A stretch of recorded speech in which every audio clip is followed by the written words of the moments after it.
American Death Machine, Sami Callihan, as Callihan shows Heidi Lovelace why they are called the Death Machine with that pump kick right to the face. Eric, a little early, huh? Starting to, have you been here for the entirety of the dream left behind? I feel that there's some people that left their souls behind in that ring tonight. With Team Pazuzu. Look, plain and simple, Pazuzu used her. That's all there is to it. And once she caught on to it, what is she going to do? The enemy of my enemy is my friend. Do I think that her and Kim can coexist as well as Sami and Dickinson? I don't know. That's why we're having this match. If it was up to me, I would have put Dijak area on the East Coast, and I feel it's a very similar dynamic with Heidi Lovelace and Kimber Lee. They have gone toe-to-toe. They have taken each other to the edge, and here they are now on the same side of that square circle against the American Death Machine. Man, he just crushed Heidi Lovelace. Thinking he was going to that stalling suplex. Explode in 2016. You want to talk about Dijak being in Europe right now. That's where Dickinson's going to next. But you know that he wants to go, making sure that he has put Kimber Lee away. He has washed his hands of her. The incident, he wants to... It's a moment that's defined beyond wrestling. But right now, let's talk about Sami Callihan, Heidi Lovelace. Two of the wrestlers at the top of their game, but Heidi's worse for wear. Kimber Lee and Heidi Lovelace came into this match with a game plan to try to get ahead of the game a little bit. And it backfired. The American Death Machine. It worked for a moment. It worked for a moment until that pump kick from Sami Callihan. Picking apart Heidi Lovelace. I can't speak to what goes on at NXT, and I'm not going to pretend like I do, but the Sami Callihan, that said, as long as I've known Sami, even though he never competed for Beyond Wrestling prior to getting signed by the WWE, Sami Callihan. I mean, you look at somebody like Callihan, like you said, he was on the network, he was in developmental, but they never really gave him his due. They never... Well, look at this! You're gonna be kidding me! And then you got a guy like Dickinson, he's not gonna cool off the situation at all. He's just gonna make it worse. Oh yeah, Dickinson is like the king of fanning the flames. But the thing about Heidi is she has so much heart. I mean, she came from Billy Rock's training program, which at one point, I mean, you gotta think that she's gonna be the top contender coming out of that program. It's not just about the queen. You have different, you have different elements on that playing field, and it's almost like this rivalry between Dickinson and Kimber Lee has unfortunately sucked some innocent bystanders into it. I mean, front and center, you see Heidi Lovelace, who was getting the life choked out of her, who was simply a pawn in this game. See, I gotta disagree with you there. I don't feel like the strings of Heidi Lovelace were getting pulled. I feel she is in that ring 100% willingly. She was not manipulated into it. She felt like she was being used, and this is her opportunity to spit in the face of Dickinson. Maybe right now, but she put herself in Pazuzu to begin with because she felt like she deserved a spot in the Beyond Wrestling roster after her 10 feet away from Kimber Lee, and Kimber Lee just got punched in the head. It's absolutely ingenious move. You may not agree with it on behalf of Sami Callihan, but that was smart. We don't want Kimber Lee in there right now. We want to take advantage of who we've been putting all the work on, and that's Heidi Lovelace. Sami Callihan is a few seconds away from inciting a riot here in Somerville. And I can't blame Heidi Lovelace for coming in and aligning herself with Team Pazuzu. When she came in and aligned herself with Team Pazuzu was in control. Now what is Dickinson doing right here? There's absolutely no need for this. You want a team with her? Join where you know you are welcome, or you can stay with that piece of trash. Chris Dickinson laying it out all on the line. Offering Heidi Lovelace a spot in the United States Death Machine, but he just whooped her ass for 10 minutes to get to that point. I don't think I trust Dickinson. Yeah, but she knows what's on the opposite end of that punishment. Does she really want to go through it anymore?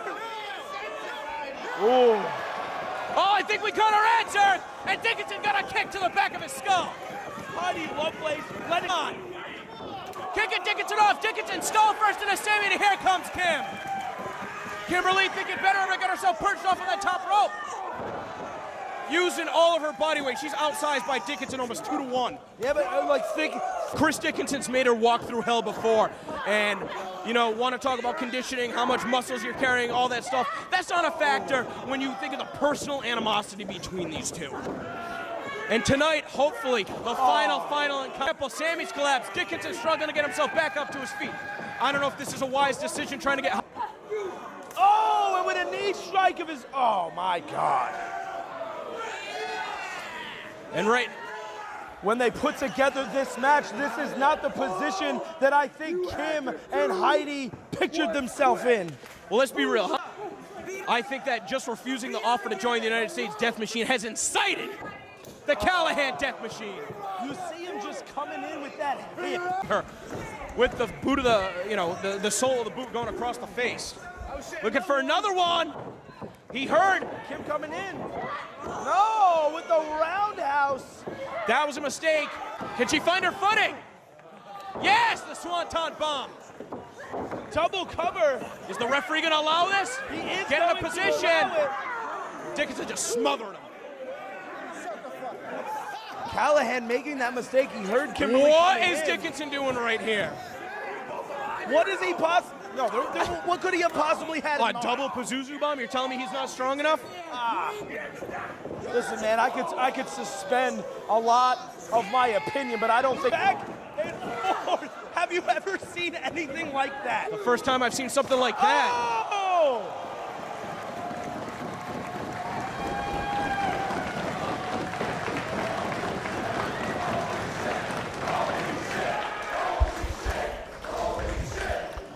Wrestling right now.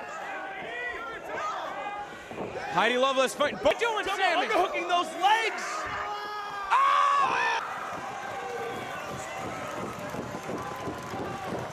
Denver, Colorado, I was ready to lay my microphone down on the floor and call it a night. How do you kick out of something like that? Kicked in the back, jumped on her head. Listen, she's gotta be numb and just eating blow after blow. Oh no. Oh no, double crucifix Pazuzu bomb. Callihan and Dickinson going for it. Kimberly able to make the save, getting underneath Heidi Lovelace. Oh no. Well, she just did her partner in nice and good right there. Heidi is lying motionless in the ring. If she wasn't breathing, I would think she was dead. We've seen Chris Dickinson and Sami Callihan tagging as the American Death Machine, and it seems like they never missed a day. They are just smooth working machines. My God, if they can get on the same page, what a tear they're going to have as a tag. Win this match, they're looking to end their careers. But that's been Dickinson's MO right from the start. He's trying to end. What is he doing? Is he bombed to the outside? Oh my God. And no. Heidi just in the nick of time. Bomb of her own. Oh! Dumped him right on his head. Rolling him over. Got the legs hooked. The alligator clutch.